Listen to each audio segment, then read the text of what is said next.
नमस्कार बच्चों, आज का हमारा विषय है हमारी हिंदी की पाठ्य पुस्तक का 9वां पाठ, जिसका नाम है चिड़िया की बच्ची। और इस पाठ के लेखक हैं जैनेन्द्र कुमार।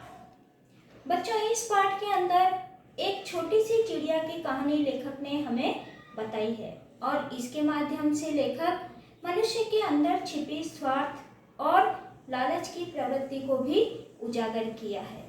आइए हम इस कहानी के बारे में देखते हैं। इस कहानी के अनुसार सेठ माधवदास, जो कि एक बहुत धनी व्यक्ति थे, इन्हें किसी भी प्रकार का व्यसन नहीं था, लेकिन इन्होंने अपनी कला प्रियता की वजह से एक बहुत बड़ी संगमरमर की कोठी बनवाई थी और इस कोठी के बाहर उन्होंने बहुत सुंदर एक बगीचा भी बनवाया था।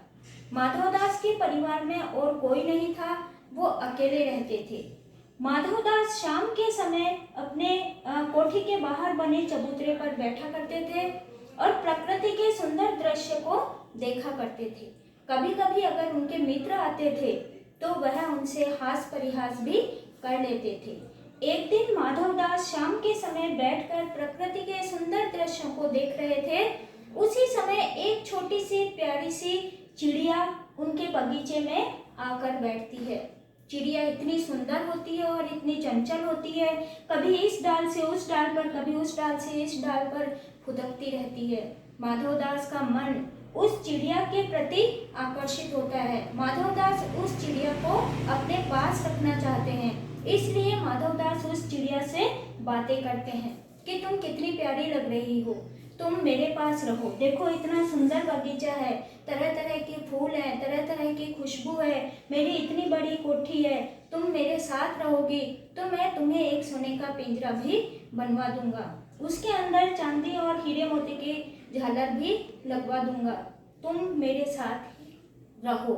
लेकिन चिड़िया बड़ी डर जाती है। वह चौकन्नी होकर कहती है, नहीं नहीं, मैं तो यहाँ थोड़ी देर विश्राम के लिए बैठ गई थी, मेरी माँ मेरी राह देख रही होगी, मैं अपने घर जाऊंगी, अपने घोंसले की तरफ लौट जाऊंगी। लेकिन माधवदास उसे तरह तरह के लालच और प्रलोभन देते हैं, लेकिन चिड़िया की बच्ची नहीं मानती है। वह कहती है कि नहीं, मेरा घर है, मेरा परिवार है और मेरी माँ मेरी राह देख रही है। माधवदास इस चिड़िया की बच्ची को अपनी बातों में उलझाए रखते हैं।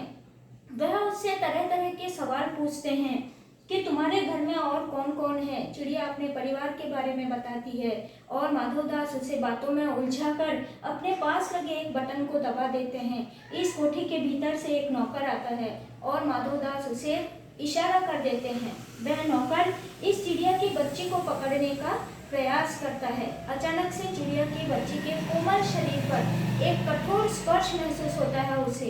वह डर के मारे जोर से चिचियाती है और सीधी उड़कर पहुंच जाती है अपने घोंसले पे और अपनी माँ की छाती से चिपक कर सुबकती रहती है। माँ उसे बहुत समझाती है, बहुत पूछती हैं कि क्या हुआ है, लेकिन वह कुछ नहीं बता पाती है, बस सुबकती रहती है आंखें बंद करके, मानो वह अब कभी भी आंखें नहीं खोलेगी।